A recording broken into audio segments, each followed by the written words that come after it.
الرحمن الرحيم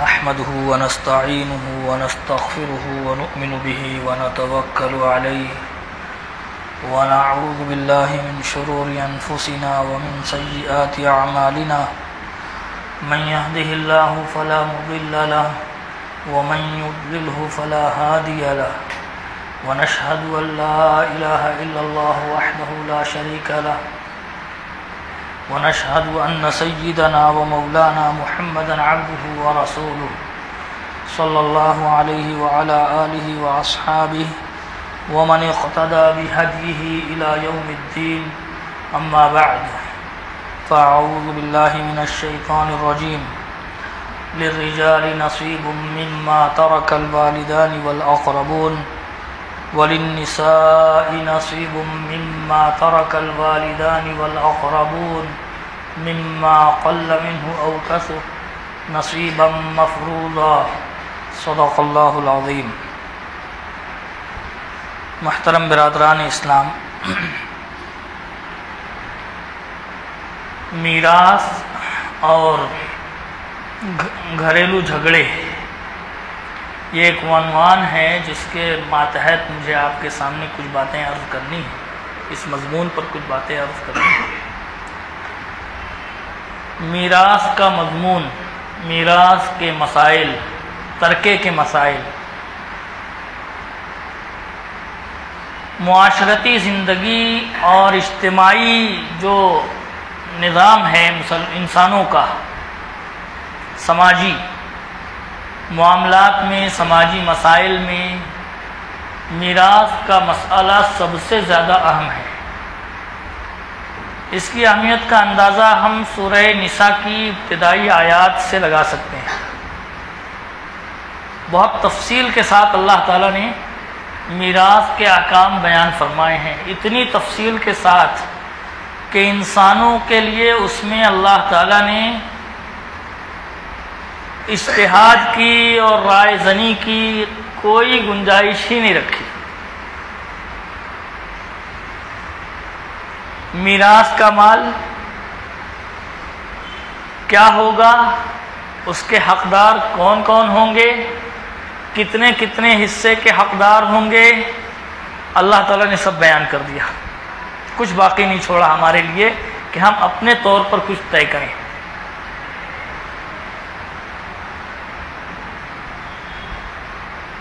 میراث کے احکام پر عمل کرنے کی فضیلتیں بیان کی اللہ تعالیٰ نے کہ اس کی فضیلت کیا ہے، اور جو میراث کے احکام پر عمل پیرا نہ ہو، اس کا انکار کرے، اس کو رد کرے اور اپنی خواہش اور اپنی مرضی کے مطابق فیصلے کرے تو اس کے لیے بڑی سخت سزائیں اللہ تعالیٰ نے بیان فرمائی ہیں۔ سورہ نساء کی ابتدائی آیات سے شروع سے یہی مضمون چلا آتا ہے، تقریباً 15-20 آیات تک یہی مضمون ہے، میراث کے احکام، میراث کے مسائل۔ احادیث میں اس کی اہمیت بیان کی گئی۔ ایک حدیث شریف میں اس کو آدھا علم کہا گیا، میراث کے علم کو، اس کو عربی زبان میں فرائض کہا جاتا ہے۔ فرائض فریضۃن کی جمع ہے، فریضۃ من اللہ، خود اللہ تعالیٰ نے اس کو فریضہ فرمایا ہے۔ میراث کے احکام کو، اس کی جمع فرائض ہے۔ فرائض آدھا علم ہے، یہ رسول اللہ صلی اللہ علیہ وسلم نے فرمایا کہ تعلموا الفرائض وعلموها الناس، تاکید فرمائی رسول اللہ صلی اللہ علیہ وسلم نے کہ تم فرائض کو سیکھو، علم فرائض یعنی میراث کے علم کو سیکھو، وعلموها الناس اور لوگوں کو سکھاؤ، فإنها نصف العلم، اس لیے کہ علم فرائض یہ آدھا علم ہے۔ اور آپ صلی اللہ علیہ وسلم نے فرمایا کہ سب سے پہلے یہی علم اٹھایا جائے گا، اس دنیا سے علم اٹھا لیا جائے گا، دھیرے دھیرے کر کے اس علم کو اٹھا لیا جائے گا، سارے علوم اٹھا لیے جائیں گے، لیکن سب سے پہلے یہ علم اٹھایا جائے گا۔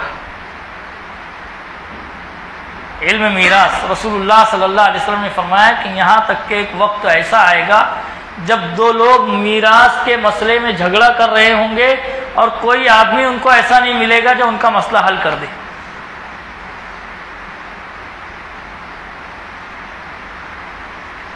علم میراث آدھا علم فرمایا اس کو رسول اللہ صلی اللہ علیہ وسلم نے. اس کی وجہ اور شارحین حدیث نے بیان کی ہے کہ اور سارے علوم کا تعلق انسان کی زندگی سے ہوتا ہے. زندگی میں پیش آنے والے مسائل ہوتے ہیں. عبادات اس کی زندگی کی حد تک اس کے ساتھ ہوتی ہیں. معاملات زندگی میں اس کے پیش آتے ہیں. اخلاق و آداب کی باتیں زندگی کی حد تک اس کی رہتی ہیں. اس کو سیکھنا ہے, اس کو برتنا ہے. لیکن میراث کا علم اس کی ضرورت کب پیش آتی ہے؟ جب آدمی کی موت واقع ہوتی ہے. آدمی مرتا ہے تو اپنے پیچھے جو کچھ وہ چھوڑ کر کے جاتا ہے وہ اس کی میراث ہے, اس کا ترکہ ہے. مرنے والا اپنے پیچھے جو کچھ بھی چھوڑ جاتا ہے وہ اس کا ترکہ ہے. چاہے اس کی زمین جائیداد ہو, کارخانے ہوں, کھیت ہو, باغات ہوں, مکانات ہوں, چاہے نقد پیسے ہوں یا اس کے اپنے استعمال کی چیزیں ہوں, سب اس کا ترکہ ہے. جونی چیزیں ہوں, نئی چیزیں ہوں, ہر چیز اس کا ترکہ ہے جس کی کوئی قیمت ہو سکتی ہے. 1 روپیہ قیمت کیوں نہ ہو. مرنے والے کی جیب میں سے اگر لونگ کا ایک دانہ نکل آئے, الائچی کا ایک دانہ نکل آئے, وہ بھی اس کی میراث ہے, اس کا ترکہ ہے. اس کی ٹوپی, کپڑے, اس کے رومال, اس کی گھڑی, اس کی گاڑی, اس کے جوتے, چپل, جونے نئے, سب اس کا ترکہ ہے. پھر مرنے والا مرد ہو یا عورت ہو, جو کچھ اپنے پیچھے چھوڑ جائے وہ اس کا ترکہ ہے. اور اس ترکے میں اس کے وارثین میں جتنے لوگ شامل ہوں گے سب کا حصہ ہے. اللہ تعالیٰ نے فرمایا ہے للرجال نصیب مما ترک الوالدان والاقربون وللنساء نصیب مما ترک الوالدان والاقربون مما قل منه او کثر نصیبا مفروضا. بہت صاف لفظوں میں اللہ تعالیٰ نے بتلا دیا. مردوں کا حصہ ہے, مردوں میں باپ, بیٹے, بھائی, دادا, ایسے سب لوگ ترتیب وار آتے ہیں. جو جتنے قریب تر ہوگا وہ وارث ہوگا مرنے والے کا. شوہر ہے, مردوں میں جو حصے دار ہوتا ہے. بیوی کا پہلے انتقال ہو گیا, شوہر زندہ ہے, شوہر کا بھی حصہ ہوتا ہے. ماں باپ ہیں, ماں باپ کا بھی حصہ ہوتا ہے. اگر باپ نہیں ہے, بیٹے نہیں ہیں, بھائی موجود ہیں تو بھائیوں کا حصہ ہوتا ہے. تو ایسے مردوں کا حصہ ہوتا ہے مرنے والے سے جو قریب تر ہوتے ہیں. مرنے والے ماں باپ دونوں میں سے کوئی ہیں, بیٹا بیٹی ہیں تو بیٹے بیٹیوں کا حصہ ہے. ان کے ماں باپ ہیں تو ان کے ماں باپ کا حصہ ہے, یعنی بچوں کے دادی دادا کا. للرجال نصیب مما ترک الوالدان والاقربون فرمایا اللہ تعالیٰ نے. والدین کے علاوہ کسی اور رشتہ دار کا انتقال ہوا ہے, بھائی کا انتقال ہو گیا, باپ نہیں ہے, بھائی کا انتقال ہو گیا, تو اب بھائی کے ترکے میں اگر اس کی بیوی ہے تو بیوی کا حصہ ہے, بچے نہیں ہیں تو بھائی بہنوں کا حصہ ہے, ماں موجود ہے, ماں کا حصہ موجود ہے اس میں, اس کے ترکے میں. تو ترتیب اللہ تعالیٰ نے خود بیان فرما دی ہے. اس اجمال کی تفصیل آگے بیان کی گئی. یہ مختصر حکم ہے, آگے پھر ہر حصے دار کا حصہ بتایا گیا کہ مرنے والے کی اولاد ہے تو ماں باپ کا کتنا کتنا حصہ, مرنے والے کی اولاد نہیں ہے تو ماں باپ کا کتنا کتنا حصہ, مرنے والے کی اولاد ہے تو بیوی کا کتنا حصہ, اولاد نہیں ہے تو کتنا, یا مرنے والی عورت ہے تو اس کے ترکے میں شوہر کا کتنا حصہ، بچوں کا کتنا کتنا حصہ. بچے نہیں ہیں تو مرنے والی کی ماں باپ، مرنے والی کے ماں باپ، ان کا کتنا کتنا حصہ اللہ تعالیٰ نے اسی رکوع میں بیان فرما دیا. للرجال نصیب مما ترک الوالدان والاقربون. اقرب قریب تر رشتہ دار، جس سے جتنا قریب کا رشتہ ہوگا وہ مرنے والے کا وارث ہوگا. ان میں مرد بھی شامل ہیں. وَلِلنِّسَاءِ نَصِيبٌ مِّمَّا تَرَكَ الْوَالِدَانِ وَالْأَقْرَبُونَ. اور عورتوں کا بھی حصہ ہے. عورتوں میں بیوی ہے، ماں ہے، بیٹی ہے، دادی ہیں، پوتی ہیں، جو جتنا قریب تر کا رشتہ رکھتا ہوگا مرنے والے سے اس کا حصہ رہے گا. نصیبا مما قل او کثر. یہاں پر یہ مضمون غور طلب ہے، بہت توجہ طلب ہے. مما قل او کثر، وہ ترکہ چاہے تھوڑا سا ہو، ما قل او کثر چاہے بہت زیادہ ہو. ترکہ میں نے ابھی عرض کیا کہ اگر مرنے والے کی جیب میں ایک دانہ الائچی کا ہوگا تو وہ بھی اس کے ترکے میں شامل ہوگا. اکثر بیشتر دیکھا جاتا ہے کہ مرنے والے کے پہننے کے کپڑے ہوتے ہیں، جو اس کی ٹوپیاں، رومال، اس کے انتقال کے بعد اٹھا اٹھا کر کے لوگ اس کو صدقہ کر دیتے ہیں. گھر کے ہی لوگ، اگر ماں ہے تو ماں اپنے ہاتھ سے صدقہ کر دے گی، بیوی ہے تو اپنے ہاتھ سے صدقہ کر دے گی، بیٹے اس کو تقسیم کر دیں گے، یہ تو لے لے، یہ تو لے جا، تو لے لے. ترکے میں کوئی معمولی سی بھی چیز ہوگی تو اس کو اس طرح تقسیم کرنا جائز نہیں ہے. وہ ترکے میں شامل ہے اور اس میں حصے داروں کا حصہ ہے. 1 روپیہ بھی اگر ترکے میں کسی کا موجود ہے تو وہ اس کا حصہ دار ہے. اس کو اٹھا کر کے ہم فقیر کو نہیں دے سکتے. اس میں سب حصے داروں کا حصہ ہے.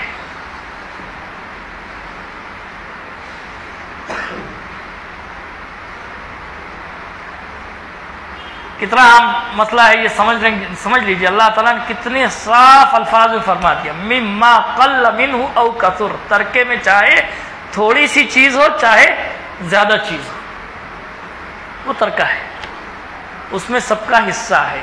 اور نصیب مفروضہ فرمایا کہ اس سے مقرر کیے ہوئے ہیں، طے شدہ ہیں، اللہ تعالیٰ کی طرف سے طے شدہ ہے.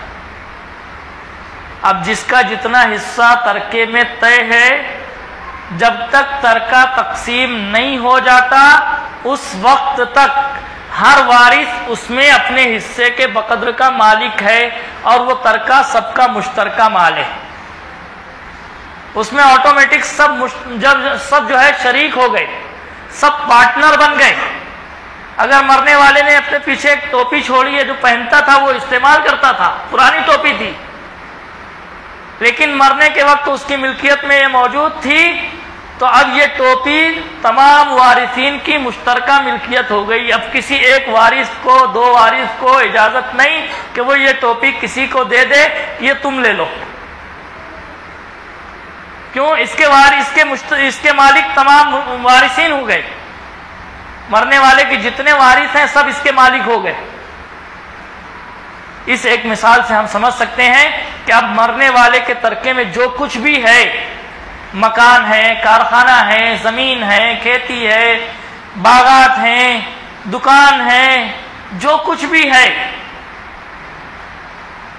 کوئی چیز کرائے پر دی ہوئی ہے، اس میں ہر وارث اپنے حصے کے بقدر کا مالک ہے، اور مالک ہونے کی وجہ سے وہ اس کا پارٹنر ہے. اب اور وارثین کی اجازت، مرضی اور ان کے ساتھ کسی قسم کا معاہدہ کیے بغیر اس چیز کو استعمال کرتے رہنا، اس پر قبضہ جمائے رہنا، اس کی آمدنی کھاتے رہنا، یہ حلال نہیں رہ جاتا ہے. اس لیے کہ شراکت داری اور پارٹنرشپ کا اہم مسئلہ یہ ہے کہ ہر پارٹنر، ہر شریک دوسرے شریک کا امین ہوتا ہے، دوسرے شریک کا وکیل ہوتا ہے. امین ہونے کا مطلب یہ ہے کہ اس کی حفاظت کرنا اس کے ذمے ہے. ترکے کے مال کی حفاظت کرنا ہر وارث کی ذمہ داری ہے، اور ترکے کے معاملات طے کرنا، اس کو بیچنا ہے، کسی کو دینا ہے، کوئی سودا کرنا ہے، کچھ خریدنا ہے ترکے کے مال میں سے، تو دوسرے وارثین کی سب کی اجازت اور مرضی اپنی اپنی خوشی کے ساتھ ہونا ضروری ہے. آج کل ہمارے یہاں جو جھگڑے دیکھنے میں آتے ہیں ترکے اور میراث کے مسائل میں، ایک بہت بڑا جھگڑا یہی رہتا ہے کہ باپ کے انتقال کے بعد پراپرٹی پر کسی بھائی نے قبضہ کر رکھا ہے، وہ اپنی اتھارٹی سے اس کو چلا رہا ہے، دوسرے بھائی بہنوں سے نہ اجازت لیتا ہے، نہ پوچھتا ہے، نہ بتاتا ہے. پروفٹ ہوتا ہے، خوب بڑھتا جاتا ہے تو کہتا ہے کہ میں نے کمایا، اور اگر نقصان ہو جاتا ہے تو کہتا ہے کہ بھائی کاروبار میں نقصان ہوا، سب پہ تقسیم کرو. یہ جھگڑے کی جڑ. اب دوسرے وارثین کہتے ہیں کہ ہم سے تو بولا نہیں تھا، ہم سے تو بتایا نہیں تھا. یہ جھگڑے کی بڑی جڑ ہے میراث کے مسائل میں. اسی لیے اللہ تعالیٰ نے ان سب جھگڑوں سے بچانے کے لیے مسلمانوں پر یہ احسان فرمایا کہ ترکے کا ایک ایک حکم صاف صاف بیان کر دیا، حتیٰ کہ اس میں اختلاف کی گنجائش بھی نہیں رکھی. اور مسائل میں اور بہت سارے احکام میں، عبادات میں، معاملات کی سب کاروباری معاملات میں آپ دیکھیں گے کہ بہت سارے اختلافات نظر آتے ہیں. حنفی، شافعی، حنبلی، مالکی کے درمیان اختلافات، شیعہ سنی کے درمیان اختلافات، لیکن یقین جانے ترکے کے مسائل ایسے متفق علیہ ہیں کہ جس میں بس برائے نام کچھ اختلاف کی صورتیں نظر آتی ہیں. کچھ مسائل بعد میں پیدا ہوئے رسول اللہ صلی اللہ علیہ وسلم کے وصال کے بعد، تو اس میں صحابہ کرام رضوان اللہ علیہم اجمعین کے جو ہے اس پر عمل کیا گیا، ان کے فتووں پر عمل کیا گیا. ورنہ زیادہ تر جتنے بھی احکام ہیں میراث کے قرآن کریم سے ثابت ہیں، اور قرآن کریم پر سب کا اتفاق ہے. شیعہ سنی کہیے، دیوبندی اور بریلوی کہیے، یا اہل حدیث اور جماعت اسلامی کہیے، کوئی بھی جماعت اس کے خلاف نہیں جاتی قرآن کریم کے خلاف. اتنے متفق علیہ مسائل میراث کے ہیں، سب کا اتفاق ہے. لیکن حیرت انگیز بات یہ ہے کہ اتنے متفق علیہ مسائل پر آج بہت خال خال لوگ عمل کرتے نظر آتے ہیں. کسی بھی جماعت کو لے لیجئے، ہم مسلمانوں کی حالت اس معاملے میں انتہائی پسماندہ ہو چکی ہے، بہت پیچھے چلے گئے ہیں. ترکے کے احکام و مسائل کو ہم نے بھلا دیا ہے. طرح طرح کے فیصلے ہم کر لیتے ہیں پنچایتوں میں بیٹھ کر کے. میں صاف لفظوں میں عرض کرتا ہوں کہ پنچایتوں میں ترکے کے جو مسائل حل کیے جاتے ہیں سمجھ بوجھ کر کے، مصلحت کے نام پر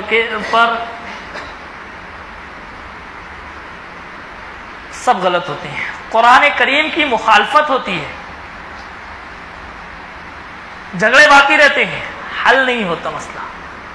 کسی کو کم حصہ جاتا ہے، کسی کو زیادہ جاتا ہے، اور ایک دوسرے کا مال ناحق کھاتے رہتے ہیں. ترکہ تقسیم نہ کرنا یہ ایک نہیں، متعدد گناہوں کا مجموعہ ہے. جب تک ترکہ تقسیم نہیں ہوتا ہے، وارثین آپس میں ایک دوسرے کا مال ناحق کھاتے رہتے ہیں، جس سے اللہ تعالیٰ نے منع فرمایا ہے. اللہ تعالیٰ فرماتے ہیں وَلَا تَأْكُلُوا أَمْوَالَكُمْ بَيْنَكُمْ بِالْبَاطِلِ، تم اپنے مال باطل طریقے پر، ناحق طریقے پر مت کھاؤ. اس کی ایک مثال میں آپ کو عرض کرتا ہوں کہ مثال کے طور پر مرنے والے نے اپنی زندگی میں کسی کو کوئی کارخانہ، کوئی مکان، گوڈاؤن کرائے پر دے رکھا تھا. اس کے انتقال کے بعد اس کا کرایہ آتا ہے، یا تو بیوہ کے پاس آئے گا، وہ اپنی مرضی سے اس میں سے خرچ کریں گی. بیٹے بیٹیوں میں سے کسی کو اس میں سے ملا نہیں تو نہیں ملے گا. ہم بھی کہتے ہیں کہ نہیں، ماں جب تک زندہ ہے تو ماں کو حق ہے. بات لگتی بہت اچھی ہے کہ ماں زندہ ہے تو ماں کو حق ہے، لیکن اگر قرآن کے نظریے سے دیکھیں تو اس میں سب بیٹے بیٹی جو حقدار ہیں ان کی حق تلفی ہو رہی ہے. اس کرائے کی رقم میں ہر وارث اپنے حصے کا مالک ہے. ان وارثین میں اس کو تقسیم کرنا پڑے گا۔ کبھی کبھار ایسا ہوتا ہے کہ بیٹیاں اپنے گھر رہتی ہیں، کچھ بیٹے الگ رہتے ہیں، وہ بھی اس میں حقدار ہوتے ہیں، ان کو ان کا حصہ نہیں پہنچتا کرائے کی رقم میں سے۔ اور قریب کی مثال لیجئے، مرنے والے کے انتقال کے بعد اس کا رہتا مکان اس کا ترکہ ہوتا ہے، جس مکان میں وہ رہ رہا ہوتا ہے۔ بیٹیاں اپنے گھر رہتی ہیں، بیٹے اس مکان میں رہتے ہیں، قابض رہتے ہیں، بیٹیوں کو حصہ نہیں دیتے۔ اس مکان میں بیٹیوں کا حصہ ہوتا ہے، ان بیٹوں کا اس مکان میں ان بہنوں کے ساتھ اپنی جو ہے کوئی معاہدہ کیے بغیر رہنا شرعاً جائز نہیں ہوتا ہے، ان کو ان کا حق دینا پڑے گا، نہیں دیا جاتا۔ ناحق اس مکان میں رہتے ہیں، قابض رہتے ہیں، غصب کا گناہ ان کے سر رہتا ہے، چھین کر کے کسی کی چیز پر ناجائز قبضہ کرنا جس کو بولتے ہیں، یہ ناجائز قبضہ ہوتا ہے، اور وارثین کے حق پر ناجائز قبضہ ہوتا ہے، یہ گناہ ہوتا ہے۔ ناحق کسی کا مال کھانے کا گناہ، ناحق کسی کی چیز پر قبضہ کیے رہنے کا گناہ۔ مرنے والے نے اپنے پیچھے گاڑی چھوڑی ہے، کسی ایک بیٹے کے ہاتھ لگ گئی، اب وہ اس گاڑی کو چھوڑنے کو تیار نہیں، میں چلاؤں گا، جبکہ اس میں اور وارثین کا حق ہے۔ یہ ناجائز قبضہ ہوا، غصب، حق تلفی، ظلم و غصب، ناحق دوسروں کا مال کھانا، اپنے بھائی بہنوں کا ناحق مال کھانا، ناجائز طریقے پر مال کھانا، یہ سب ترکے کے مسائل میں آج ہمارے یہاں عام ہے، جائز نہیں ہوتا ہے۔ بیٹے کا انتقال ہو گیا ماں باپ کی زندگی میں، کبھی ایسا بھی ہوتا ہے بیٹے کا پہلے انتقال ہو گیا یا کسی بیٹی کا انتقال پہلے ہو گیا، اب اس کا ترکہ جو کچھ بھی ہوتا ہے اس کا اپنا مال ہوتا ہے، کم سے کم اس کی اپنے چیز جو جس کا وہ مالک ہوتا ہے، اپنے کپڑے اس کے پہننے کے، اس کے اپنے خریدی ہوئی چیزیں اپنے ذاتی مال سے اس کا ترکہ ہوتا ہے۔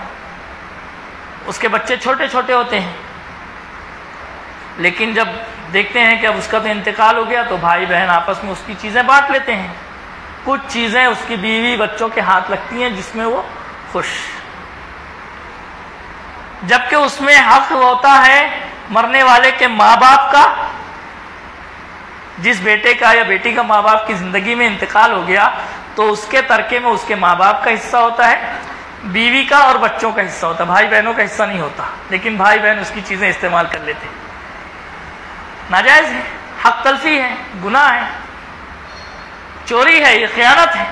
تو ایسے متعدد گناہوں کا ارتکاب ہوتا ہے ترکے کے احکام پر عمل نہ کرنے کی وجہ سے، میراث کے مسائل پر عمل نہ کرنے کی وجہ سے۔ یہی چھوٹے بچے جیسے جیسے بڑے ہوتے جاتے ہیں، اپنے دادا کی زیر نگرانی رہتے ہیں، دادا کے کاروبار میں ہاتھ بٹاتے ہیں، پھر چچا بابا کے ہاتھ کاروبار میں شامل ہو جاتے ہیں، جوان ہو جاتے ہیں، شادی بیاہ ہو جاتی ہے، حصہ ترکہ کا وقت آتا ہے، تو یہ چچا بابا لوگ بولتے ہیں کہ تمہارا کچھ نہیں، بالکل خالی ہاتھ یہاں سے نکلو۔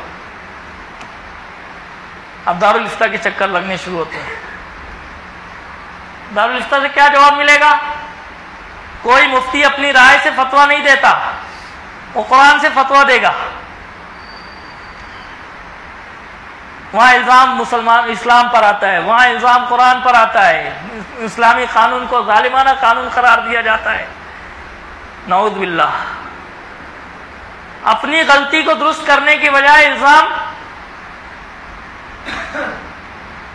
کتنی غلط بات ہے۔ شروع میں جس وقت ان بچوں کے باپ کا انتقال ہوا، بچے یتیم ہو گئے، ان کا مال محفوظ کرنے کا حکم سورہ نساء کی شروع میں ہے۔ اللہ تعالیٰ نے تو ان یتیم بچوں کے مال کھانے پر اتنی سخت وعید بیان فرمائی ہے کہ شاید کسی اور گناہ پر اتنی سخت وعید ہو۔ ان الذین یأکلون اموال الیتامی ظلما انما یأکلون فی بطونہم نارا وسیصلون سعیرا۔ بے شک وہ لوگ جو یتیموں کا مال ناحق کھا جاتے ہیں، ظلمن یعنی ان کو حق نہیں ہے اس مال کو لینے کا، یتیم بچوں کے مال کھانے کا ان کو حق نہیں ہے، وہ اس کو کھا جاتے ہیں، ہڑپ کر جاتے ہیں، تو وہ در حقیقت اپنے پیٹ میں آگ بھر رہے ہوتے ہیں۔ وہ جو کھاتے ہیں جو لقمہ، وہ کھانے کا غذا کا لقمہ نہیں ہے بلکہ وہ آگ کا لقمہ ہے۔ وَسَيَصْلَوْنَ سَعِيرًا، اور یقیناً وہ عنقریب وہ بھڑکتی ہوئی آگ میں داخل ہوں گے۔ اتنی سخت وعید ہے یتیم بچوں کا مال کھانے کی۔ یتیم بچے ہیں، اپنے گھر کے یتیم بچے. کبھی کبھی ایسا ہوتا ہے کہ باپ کا انتقال ہوا، بچے چھوٹے چھوٹے ہوتے ہیں، کوئی سال کا، 2 سال کا، 3 سال کا، اور کچھ بھائی بہن بڑے ہوتے ہیں، بڑی عمر کے ہوتے ہیں. وہ اس ترکے کے پورے مال پر قابض رہتے ہیں اور اس میں کوئی حصہ ترکہ معلوم نہیں کرتے، کسی کا حصہ معلوم نہیں کرتے. بس جیسا چل رہا ہوتا ہے چلتے رہتا ہے، اسی میں سے کما کے کھاتے رہتے ہیں، ان بچوں کو بھی کھلاتے رہتے ہیں. کوئی کچھ حصہ معلوم نہیں کہ ان بچوں کا حصہ کیا ہے. اس میں اپنی ضرورت پر زیادہ خرچ کریں گے، اپنے بیوی بچوں پر زیادہ خرچ کریں گے. یہ جھگڑے کی بہت بڑی جڑ ہے. اپنے بیوی بچوں پر خوب خرچ کریں گے اور ان بچوں پر گن گن کے یا ان کی ضرورت کے بقدر بس خرچ کر دیا تو اتنا. یہ یتیم بچوں کا مال اس طرح سے کھایا جا رہا ہوتا ہے. اپنے گھر میں یتیم بچوں کا مال کھایا جا رہا ہوتا ہے. یہ بچے کچھ کر نہیں سکتے. فقہاء کرام نے ترکے کے احکام و مسائل میں یہ باتیں لکھی ہیں کہ اجازت کے متعلق، ان کی اجازت کے بغیر، جو میں عرض کر رہا ہوں، ان کی اجازت کے بغیر کھانا وارثین کے جائز نہیں ہوتا ہے. اجازت اس وارث کی معتبر مانی جائے گی جو عاقل بالغ ہو اور اپنی خوش دلی کے ساتھ وہ اجازت دیتا ہو. چھوٹے بچوں کی اجازت معتبر نہیں ہے. اگر وہ کہیں گے بھیا تم جو ہے جیسے سمجھ میں آئے ویسے کرو، نہیں چلے گا. یا کوئی وارث تھوڑا سا پاگل ہوتا ہے، کم دماغ ہوتا ہے، نہیں سمجھتا، اس کا حصہ الگ کر کے اس کے اوپر خرچ کرنا واجب ہوتا ہے.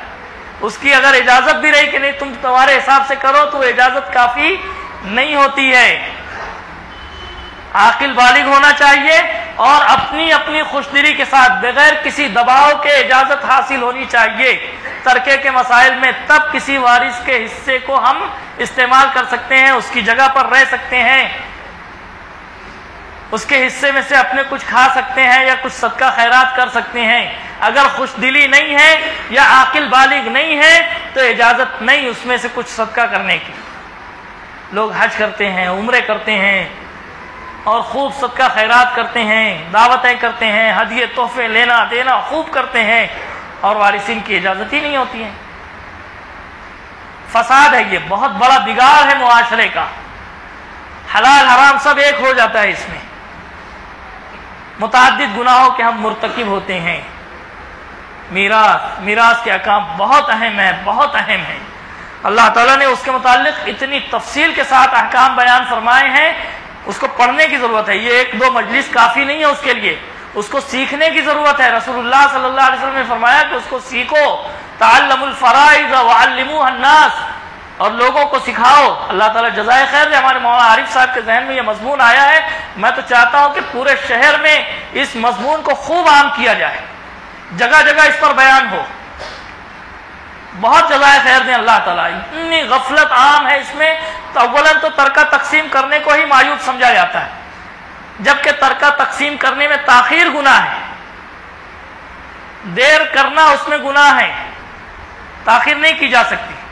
ایک مسئلہ لکھا ہے فقہاء کرام نے کتاب میں کہ اگر کسی شخص کا انتقال ہو جائے اور اس کی بیوی حمل سے ہو اور امید ہے کہ 1-8 مہینے میں اس کی یہاں بچے کی ولادت ہو جائے گی، تو بس اس بچے کی ولادت کے انتظار میں 1-8 مہینہ انتظار کیا جا سکتا ہے.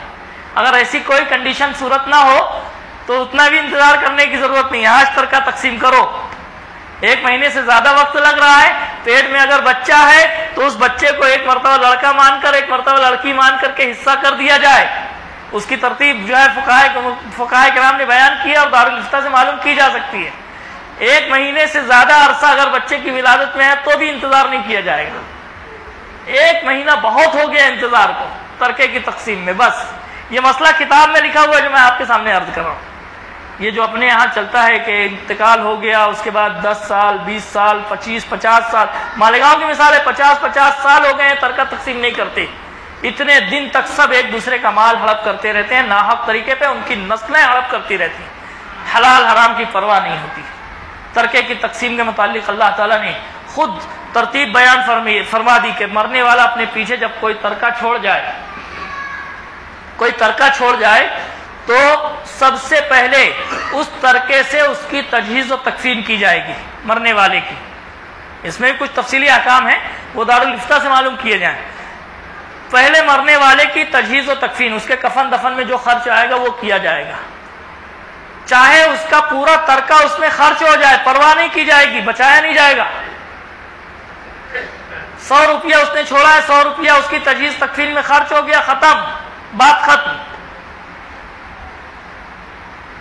اگر تجہیز و تکفین کے بعد کچھ مال بچ گیا تو اس سے مرنے والے کے قرض ادا کیے جائیں گے. سب سے پہلے قرض کی ادائیگی میں بھی ہمارے یہاں بہت کوتاہی عام ہے. مرنے والے کا ترکہ تقسیم کرنے بیٹھتے ہیں، پنچ حضرات بھی ہمارے اس میں بڑی کوتاہی کرتے ہیں. ترکہ تقسیم کرنے بیٹھتے ہیں، میت کا قرضہ ہے تو ایک بیٹے کو کہتے ہیں تو اتنا قرضہ ادا کرے گا، تو اتنا قرضہ ادا کرے گا، تو اتنا قرض ادا کرے گا، اور ترکہ ان میں بانٹ دیتے ہیں. کارخانہ تو لے لے، دکان تو لے لے، مکان تو لے لے، اور قرضے کی رقم تو اتنی دن میں ادا کر دینا. غلط ہے، بالکل غلط ہے، قرآن کے مخالف فیصلہ ہے. قرآن یہ کہتا ہے کہ پہلے قرض ادا کیا جائے گا، تقسیم بعد میں ہوگی. تقسیم کا مرحلہ آخری ہے. پہلے تجہیز و تکفین، پھر قرض کی ادائیگی، میت کے قرض کی ادائیگی. پھر اس کے بعد میت نے اگر کوئی وصیت کی ہے کہ میرے مرنے کے بعد یہ اتنے پیسے مسجد میں، مدرسے میں، کسی غریب، کسی رشتہ دار کو دے دینا، تو 1/3 حد تک، یعنی ترکے کے 3 حصوں میں سے 1 حصے کے برابر اس کی وصیت، 1 حصے کے برابر تک اس کی وصیت پوری کی جائے گی. اس سے زیادہ مال وصیت میں خرچ نہیں کیا جائے گا. ترکے کے 3 حصے کریں گے باقی ماندہ ترکے کے، اور اس میں سے 1 حصے کی حد تک اس کی وصیت پوری کی جائے گی. جب یہ 3 مرحلے، 3 اسٹیپ پورے ہو جائیں گے، میت کے تجہیز و تکفین، اس کے قرض کی ادائیگی، اس کے بعد میت کی وصیت 1/3 ترکے سے جائز وصیت پوری کر دی جائے گی، تو اب جو مال بچے گا یہ مال وارثین میں ان کے حصوں کے حساب سے تقسیم کر دیا جائے گا. جو یتیم بچے ہیں، نابالغ ہیں، کم سمجھ ہیں، ایسے لوگوں کا ترکہ، ان کا حصہ کسی امانت دار کے پاس محفوظ کر کے رکھ دیا جائے گا. چاہے گھر کا ہی کوئی فرد ہو یا باہر کے کوئی فرد ہو، اس کو حفاظت کے ساتھ رکھا جائے گا. بالغ ہونے پر وہ حصہ ان کو پہنچایا جائے گا. یہ ساری تفصیلات قرآن کریم میں بیان کی گئی ہیں. قرآن کریم میں سورہ نساء پڑھیے، ابتدائی تقریباً 14-15 آیتیں، 20 آیتیں جو ہے اسی عنوان پر ہے، اسی موضوع پر ہے. ترکے کے سارے احکام بیان کیے گئے. آج ہمارے ہاں یہ سب کچھ نہیں ہوتا، الٹا اتنی مخالفت ہوتی ہے میراث کے مسائل میں کہ جس کی کوئی حد نہیں. قرآن کو تو کنارے رکھ دیتے ہیں، بہت باریکی ہے بول کر. کچھ باریکی نہیں ہے، بہت صفائی ہے. ہمارے معاملات میں صفائی نہیں ہے. دراصل ہم خواہشات پر عمل کرنا چاہتے ہیں، اور خواہشات سارے جھگڑوں کی جڑ ہے. سارے جھگڑوں کی جڑ خواہش پر عمل کرنا ہے. قرآن پر اگر ہم عمل کر لیں، کسی گھر میں میراث کے مسئلے میں کوئی جھگڑا نہیں رہے گا، ذرہ برابر کوئی جھگڑا نہیں رہے گا. ہر حقدار کو اس کا حق برابر پہنچے گا، سب اپنی اپنی جگہ خوش ہوں گے. اللہ تعالیٰ نے ترکے پر جو بیان، پورے مسائل بیان کیے. آخری بات عرض کر رہا ہوں، اللہ تعالیٰ نے جو احکام بیان کیے پورے تمام آیات میں، رکوع کے آخر میں اللہ تعالیٰ نے فرمایا تلک حدود اللہ، یہ اللہ تعالیٰ کی حدود ہیں، اللہ تعالیٰ کی حد بندیاں ہیں، اللہ تعالیٰ کی مقرر کردہ حدیں ہیں. وَمَن يُطِعِ اللَّهَ وَرَسُولَهُ يُدْخِلْهُ جنات تجری من تحتها الانہار خالدین فیہا وذلک الفوز العظیم. اللہ تعالیٰ فرما رہے ہیں جس سے میراث کے مسائل کی اہمیت کو سمجھا جا سکتا ہے کہ جو اللہ تعالیٰ اور اس کے رسول صلی اللہ علیہ وسلم کی اطاعت کرے گا تو اللہ تعالیٰ اس کو باغات میں داخل کریں گے، اپنی نعمتوں کے باغات میں، جن کے نیچے نہریں بہتی ہوں گی، وہ اس میں ہمیشہ ہمیش رہیں گے. اور یہی عظیم الشان کامیابی ہے. یعنی میراث کے احکام پر عمل کر لینے کو اللہ تعالیٰ عظیم الشان کامیابی فرما رہے ہیں.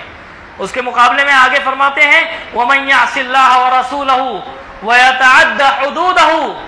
تِلْكَ حدود اللہ کا لفظ یاد رکھیے، اللہ تعالیٰ کی حد بندیاں ہیں. اور جو اللہ تعالیٰ اور اس کے رسول کی مخالفت کرے گا، اللہ تعالیٰ اور اس کے رسول کی نافرمانی کرے گا، ترکے کے مسائل میں، ترکے کے میراث کے احکام میں جو اللہ تعالیٰ اور اس کے رسول کی مخالفت کرے گا، نافرمانی کرے گا، وَيَتَعَدَّ حُدُودَهُ، اور اللہ تعالیٰ کی حد بندیوں کو پھلانگ جائے گا، اللہ تعالیٰ کی مقرر کردہ حدوں کو پار کر جائے گا۔ اللہ تعالیٰ کی مقرر کردہ حدوں کو پار کرنا کیا ہے؟ یہی ہے کہ اس پر عمل نہ کرتے ہوئے اپنی خواہشات پر انسان عمل کرے۔ اللہ تعالیٰ اس کی سزا بیان فرما رہے ہیں، غور سے سنیے گا، یدخلہ نارا خالدا فیہا، اللہ تعالیٰ ایسے شخص کو آگ میں داخل کریں گے، ایک بھڑکتی ہوئی، ایک بہت بھیانک آگ میں داخل کریں گے، وہ اس میں ہمیشہ ہمیشہ رہے گا، وَلَهُ عَذَابٌ مُّہِینٌ، اور اس کے لیے ذلیل اور رسوا کر دینے والی سزا ہوگی۔ اتنی سخت وعید بیان کی گئی ہے ترکے کے احکام پر عمل نہ کرنے کی وجہ سے۔ یہ دنیا کا بھی جہنم بن جاتا ہے، ترکے کے مسائل دنیا بھی جہنم بن جاتی ہے، اور آخرت میں بھی ایسے لوگوں کے لیے آگ تیار ہے۔ تو اللہ تعالیٰ ہمیں خوب سمجھنے کی توفیق عطا فرمائے۔ میراث کے مسائل میں جو ہمارے ہاں کوتاہی عام ہے، بہت عام ہے، اللہ تعالیٰ ہم کو اس سے بچنے کی، اس کو دور کرنے کی ہم کو توفیق عطا فرمائے۔ وآخر دعوانا الحمد للہ رب العالمین۔